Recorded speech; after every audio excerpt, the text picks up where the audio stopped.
Peygamber Efendimiz Aleyhissalatu vesselam veba olan yere gidilmemesini, veba olan yerden de çıkılmamasını tavsiye ediyor.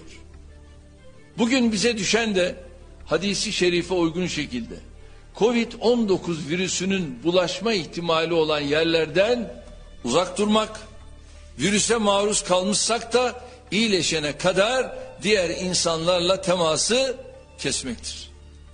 Hazreti Ömer radıyallahu anh Şam'a gitmek üzere yola çıkacakken orada bir salgın hastalık başladığının haberini alıyor ve yolculuktan vazgeçiyor. Bunun üzerine sahabeden birisi Hazreti Ömer'e Allah'ın kaderinden mi kaçıyorsun diye soruyor.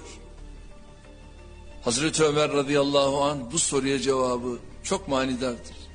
Evet, Allah'ın kaderinden yine Allah'ın kaderine kaçıyoruz.